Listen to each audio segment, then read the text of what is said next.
Hay un planteo de Ezequiel Amarilla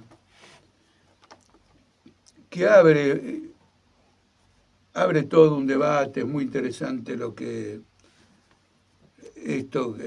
posibilidad de discutir, porque dice lo siguiente: entre mis compañeros de laburo, esto me importa mucho, entre mis compañeros de laburo, influyó mucho las amenazas de Bullrich de cárcel y represión para quienes protesten. Naturalmente que esto no ha ocurrido en todos los lugares de laburo, seguramente no ha ocurrido en la inmensa mayoría de los lugares de laburo, pero nosotros tenemos que estar siempre atentos a lo que ocurre en los lugares de laburo. Entonces dice, influyó mucho las amenazas. La pregunta es, ¿existe el peligro que se desarrolle el carácter fascista del gobierno? Es interesante, porque la pregunta está muy bien hecha. ¿Existe el peligro de que se desarrolle? Es decir, que cuando se caracteriza una situación política, también se tienen que examinar las perspectivas. Porque una situación política que no tiene conexión con el pasado ni tiene conexión con el futuro, es un hecho que no se puede calificar de ninguna manera. Entonces entiendo el punto sería el siguiente. La intención del gobierno de instaurar un gobierno por decreto, de cercenar libertades, etcétera, todavía no le da un carácter fascista. Hay muchos gobiernos represivos, la Argentina conoció un montón, mucho más que lo que aspira incluso a Milei, y eso no los transformaba en fascistas, eran dictaduras militares, genocida, etcétera. El fascismo es cuando realmente un sector empobrecido y desesperado de las masas es canalizado por una derecha que moviliza ese sector en función de una guerra civil que derrote a la clase obrera. Esa es la peculiaridad del fascismo, lo excepcional, lo que lo saca de los gobiernos de centro-izquierda, centro-derecha, más autoritario, menos autoritario, más policial y menos policial. ¿No es cierto? Esa es, digamos, la característica. Entonces, para que este gobierno se convierta de algún modo en un gobierno fascista, eso dependerá del desarrollo de la crisis, del desarrollo del gobierno, de la intervención de los trabajadores. Es decir, tiene que haber un desarrollo de esta situación. Un diario extranjero, el Financial Times, por algún motivo, es un diario importante que no va a dar una información falsa, por algún motivo, en un artículo reciente, asegura que Milei va a caer antes del final del mandato, lo dice textualmente, Milei cae antes del final del mandato. Y lo toma ese juicio para explicar el interés que el articulista pone en Victoria Villarroel. Y Victoria Villarroel, a diferencia relativamente de Milei, tiene un pasado muy vinculado a la represión, a grupos de tareas, defensora de genocidas, etcétera, etcétera, etcétera. Esta vieja rémora puede ser el punto de partida en un desarrollo de una crisis de gobierno, etcétera, de una crisis de gobierno frente al fracaso de esta represión de manifestaciones para ir a algo mucho más allá.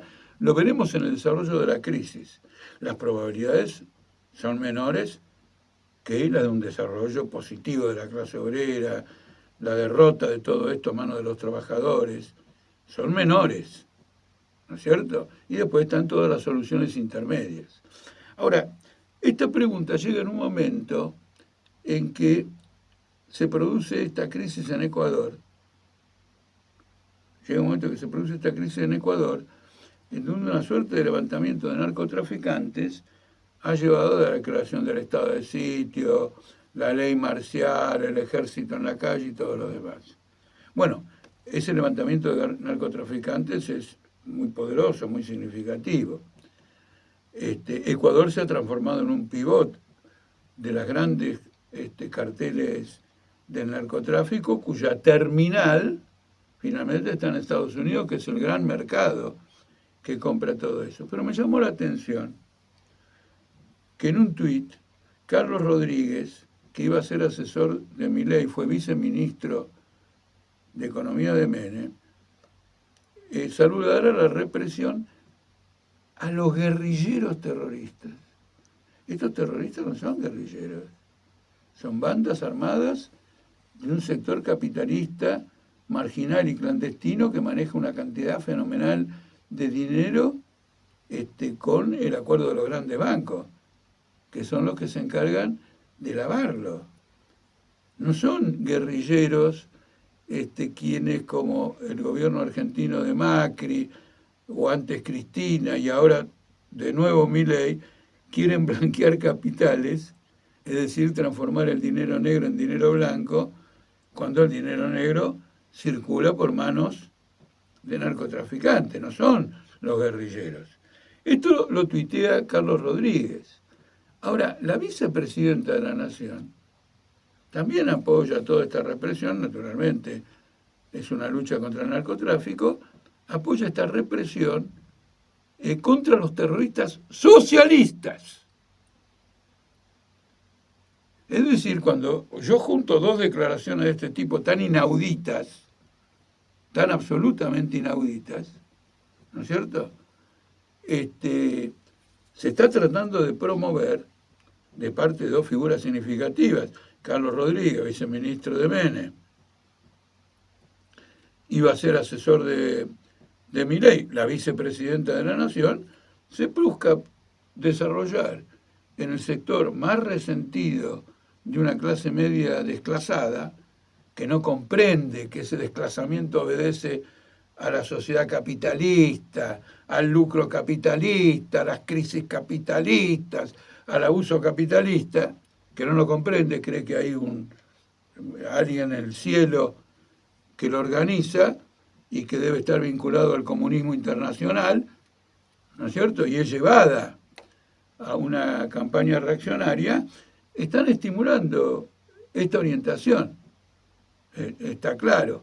He leído, sin embargo, debo aclararlo, pero es textual lo que les voy a decir, textual, no es un verso, que la vicepresidenta de la Nación levantó el tuit. No sé si se dice lo borró el tuit. ¿Por qué lo hizo? No sé por qué lo hizo. Pero claro, yo tengo que contestar a Ezequiel. Entonces voy a tomar todos los elementos de la situación que permitan ver si el peligro es un peligro inexistente o está inscripto de alguna manera en la situación con tal o cual posibilidad. ¿No es cierto?